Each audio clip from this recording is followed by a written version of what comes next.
just saying. Well, that you can't come on the radio and say there's loads of great laws, and then I say, could you tell me one of them? You have to tell me one of them, Anne. No, I don't. Well, obviously you don't. It's not the law. No, the law. Well, except possibly it is the law. So what do you like most? What do you like? However, what hasn't happened by the Tories, with respect, that's just ignorance. No, it's not ignorance. Well, give me an example then. Give me an example. What I'm going on to say is what the Tories have failed to do. Can I have one example? Brexit. No, I don't need to give you an example. You do, otherwise everyone's going to think you're very silly. The conversation. No, you have to give me one example. The conversation is really biased in It's not biased. It's biased in favour of evidence and example. Brexit was supposed to be the great national reset, a bold new beginning, more control, more freedom, and a brighter future outside the European Union. But years later, some voters still seem determined to defend the decision without being able to point to a single, clear, measurable benefit that has actually improved their lives. And that is exactly what makes this conversation so revealing. In this video, you are about to hear a caller who voted for Brexit, but still appears unwilling to admit that the reality of Brexit has been far more complicated and far less successful than the promises made during the campaign. Now, that is not unusual. Political arguments can survive for a long time on emotion, identity, and nostalgia. But eventually, someone asks the simplest question of all. What exactly did you get? And that is where this discussion begins to unravel. Because when broad claims about independence and control are challenged, they need to be backed up with something concrete. A policy, a law, a measurable result. Something that people can actually point to and say, there, that is the benefit. Instead, the conversation quickly turns into a familiar political routine. Make a big claim, avoid the specific question, and then accuse the other person of being biased when they ask for evidence. So, as this debate unfolds, listen carefully. The argument is not simply about Brexit or the economy. It is about what happens when political slogans collide with basic questions, and when confidence is asked to produce evidence. Before we dive into the full story, comment where you're watching from. And don't forget to like and subscribe so you don't miss the next one. Now, let's watch this together. Yeah, I've been listening to the debate, and I think that whilst I can't defend the Tories in their entirety, there's a lot of mistakes, and I agree the country is very, very broken. I do think that Sunak is the safer pair of hands when it comes to the economy. Safer than who? Safer than Labour. And the reason I'm saying that is that the Labour government, last time they were in power, when Cameron took over, left a note on the desk to say there was no more money in the coffers. They bankrupted the country. No. You've forgotten the 2008 global financial crisis. No, I haven't. No, you have. No, I haven't. No, there were pension rates. You clearly have. No, trust me. Please don't put words in my mouth, because I didn't. I was telling you the words you hadn't said. I went through and experienced very heavily the financial crisis in 2008. But nonetheless, Labour were irresponsible in the spending, having raided pensions and everything else. And that balance has got to be heard on this conversation, whether you like it or not. Well, you can say all you like, and when you say that Brexit was a ridiculous situation, well, there's 51% of the country voted for it. We're not all ridiculous. We're quite intelligent, quite informed. What's the best bit of it? What's the best bit of it? Yeah, what's the biggest benefit? I don't think that the full benefit has been executed by the Tories. No, but the bits that have been executed, what's your favourite?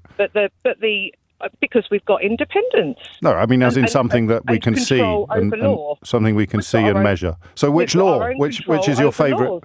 Various laws. Just name one. No, I'm not going to fall into that. I'm just saying. Well, you can't come on the radio and say there's loads of great laws, and then I say, could you tell me one of them? You have to tell me one of them, Anne. No, I don't. Well, obviously you don't. It's not the law. No, the law. Well, except possibly it is the law. So what do you like most? What do you like? However, what hasn't happened by the Tories, with respect, that's just ignorance. No, it's not ignorance. Well, give me an example then. Give me an example then. What I'm going on to say is what the Tories have failed to do. Can I have one example? Brexit. No, I don't need to give you an example. You do, otherwise everyone's going to think you're very silly. The conversation. No, you have to give me one example. The conversation is really, really biased. It's not biased. It's biased in favour of evidence and examples. And they're all as bad as each other. So what's your example? What's your example? I've given you the example. You haven't. You just used words like control with no proof. So what's your proof that we have more control? Go on then. I've got proof. Don't look it up. Don't Google it. No, you can't say I've got proof. You can't say I've got proof. At the end of the day, go and Google it. You have got so give me some proof. Parties here that are all as bad as each other. Yes, except they're not all as bad as each other, because people on the other side of this argument, if we can use that word very, very loosely, they will point at things that have happened.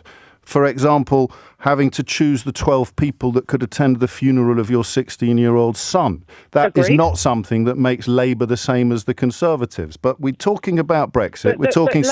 let me speak, please. And then you go back to that note as well in the... in the Treasury, which actually nudged back to something that Reggie Maudling did when he was the Conservative Chancellor and left a very similar message. There's no money left, old Pip, or something like that for his Labour that's a long success. Time ago. But, well, you're talking about 14 years ago, so your point is ridiculous. No, it's not. It's a big event that has led to, along with COVID, and why do you think that every economy in the world, arguably, certainly in the free world, followed the advice of Alistair Darling and and Gordon Brown when it came to dealing with the global financial crisis and the policy of quantitative easing? When Gordon Brown went to France, even though he hadn't actually been invited, and persuaded, I think, Sarkozy to let him speak to all the EU leaders or the European Eurozone leaders, and Alistair Darling flew to Washington to speak to America, why do you think they all took the advice of the two Labour politicians?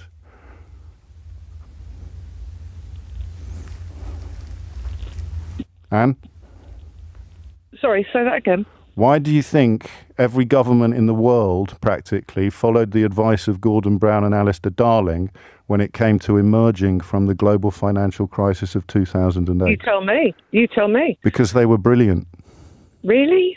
Well, no, that's my answer. It's your turn. It's your turn now. Well, my turn is to say they weren't that brilliant, because all they were doing was storing up a load of problems that got taken over in 2010. No, but those are just words. They don't actually mean anything. They were solving. They're not words. No, well, they are words, and we can at least agree that they're words that you said. But it's 2010. There's no money in the budget. No, the 2010 as a consequence of the global financial crisis of 2008, and the direction of traffic at the time was positive. Alistair Darling was improving a situation that the Tories then came in and tried to address with austerity. And the fact that you have to cling to something as ridiculous as it's not clinging to it. Well, hang on, you don't know what I've said yet. How can you say it's not ridiculous? Go on then. Finish it. You have to cling to something as ridiculous as a 14-year-old private joke between at least one person of whom didn't think it would ever be made public is evidence that you haven't really got anything substantive to say. Except, that's not fair. Except, of course, I've got loads of examples, but I can't tell you what they are. You're going to have to go and Google it yourself. No, I think there's some manipulation of what I've said, and I think 14 years... Feel free to remind me what the benefits are. It shouldn't be a joke to anybody. What are the benefits of Brexit? What are the benefits? It's public money, and it should be important to everybody listening and everybody not listening. It's public money, and there was none left. So spending money that wasn't there. You can't run a business that way. Is the debt bigger or smaller today than it was then? Bigger. So whose fault is that then? COVID. Oh, I see. Right. So the global financial crisis had nothing to do with the state of the economy when Labour lost in 2010, but the failure of... So what was the figure before COVID? What was the debt before COVID, Anne? You tell me. No, you tell me, because you're the one that's insisting that Rishi Sunak is a safer pair of hands than the Labour Party. So you tell me. The speak for themselves. Inflation has come down, hasn't it? Yes, and it also went up. So your point is what? It did go up, and the reason it went up was in part linked to COVID and in part linked to the legacy issues, of which, yes, the Tories are part of it. Give me your favourite legacy issue. What's your favourite legacy issue, Anne? My favourite legacy issue is what I've just said, which is that they were bankrupt. But I don't think we're going to get anywhere, so we'll agree to disagree. No, we won't. I never agree to disagree with people who haven't got any evidence to support their position. So what I suspect you're going to do now is just hang up.